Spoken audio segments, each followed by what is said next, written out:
So finally ఇవాళ అల్లు అర్జున్ పుట్టినరోజు సందర్భంగా నెక్స్ట్ లైనప్ లో ఎట్లీతో చేస్తున్న మూవీ నుండి అయితే ఇప్పుడు అప్డేట్ అయితే రిలీజ్ అయింది. అండ్ మూవీ టీమ్ కూడా ఆల్రెడీ అప్డేట్ ఇచ్చారు. అండ్ చూసుకుంటే ఈ మూవీ నుండి ఇప్పుడు టైటిల్ రివీల్ చేశారు. అండ్ అలాగే ఒక ఫస్ట్ లుక్ పోస్టర్ అయితే రిలీజ్ చేశారు. అండ్ టైటిల్ చూసుకుంటే ఈ మూవీకి రాక అనే టైటిల్ అయితే ఫిక్స్ చేశారు. అండ్ పోస్టర్ చూసుకుంటే నిజంగా ఈ పోస్టర్ లో అల్లు అర్జున్ గారి లుక్ అయితే ఇంటెన్స్ లుక్ తో అసలు అందరినీ సర్ప్రైజ్ చేశారని చెప్పుకోవాలి. ఎందుకంటే ఇటువంటి లుక్ లో ఆయన ఏ మూవీ అయితే ఇప్పటిదాకా చేయలేదు. ఇదే ఫస్ట్ టైం అని చెప్పుకోవాలి. అండ్ లుక్ చూసుకుంటే ఆయన పైన జుట్టు లేకుండా గుండుతో బాడీకి జుట్టు ఉండి అండ్ ఒక వింతైన క్రియేచర్ లా అయితే కనిపిస్తూ ఒక ఇంటెన్స్ లుక్ అయితే ముఖం మీద అయితే చూపించారు. అండ్ చూసుకుంటే ఇలాంటి ఒక పోజ్ అయితే మనం నా పేరు సూర్యలో కూడా చూసాం. ఒక పోస్టర్ ఉంటుంది సేమ్ అదే పోజ్ లో ఈ పోస్టర్ లో కూడా అయితే మనకు కనిపిస్తున్నారు. సో పోస్టర్ రిలీజ్ అవగానే కొంతమంది అయితే దీన్ని కామెడీ చేస్తున్నారు. శక్తి మూవీలో ఒక విలన్ క్యారెక్టర్ ఉంటుంది రాకా అని చెప్పేసి సేమ్ అందులో కూడా ఇదే గెటప్ తో ఉంటాడని చెప్పి కొంతమంది అయితే ట్రోల్ చేస్తున్నారు. ఇంకొంతమంది అయితే కొంచెం షాక్ అయ్యి కొంతమందికి అయితే నచ్చుతుంది.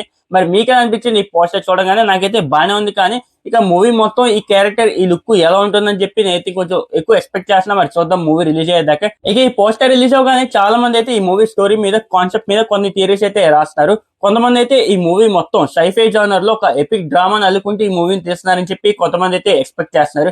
ఇంకొంతమంది అయితే ఈ మూవీ మొత్తం ఒక మల్టీ టైమ్ లైన్స్ లో జరుగుతుందని చెప్పి కొంతమంది అయితే అనుకుంటున్నారు.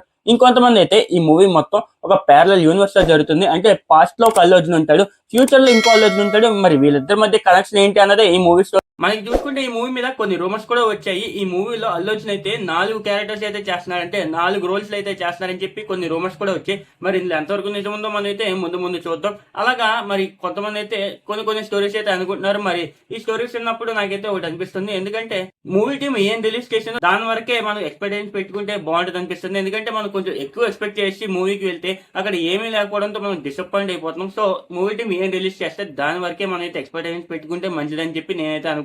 మూవీలో యాక్ట్ చేసిన క్యాస్ట్ అండ్ క్రూ గురించి మాట్లాడుకుంటే ఈ మూవీలో హీరోగా అల్లు అర్జున్ యాక్ట్ చేస్తున్నారు, హీరోయిన్ గా దీపికా పడుకొని యాక్ట్ చేస్తున్నారు, ఇక మ్యూజిక్ డైరెక్టర్ గా సాయి అభ్యంకర్ అయితే వర్క్ చేస్తున్నారు. ఇక ఈ మూవీకి డైరెక్టర్ ఎట్లీ అని మనందరికీ తెలిసిందే. ఇక ఈ మూవీ మొత్తం సన్ పిక్చర్స్ బ్యానర్లు అయితే ప్రొడ్యూస్ చేస్తున్నారు. అండ్ ఇప్పటిదాకా ఉన్న అప్డేట్స్ అయితే ఇవే. మరి ఈ పోస్టర్ చూడగానే మీ ఒపీనియన్ ఏంటో కింద కామెంట్ చేయండి. అలాగే ఇంకా ఇటువంటి మూవీ అప్డేట్స్ ఇంకా మూవీ రివ్యూస్ కోసం ఇప్పుడే మా ఛానల్ ని సబ్స్క్రైబ్ చేసుకుని బెల్ ఐకాన్ ఆల్ లో పెట్టుకోండి. మరి కొత్త వీడియోతో మీ ముందుకు వస్తా. జై హింద్.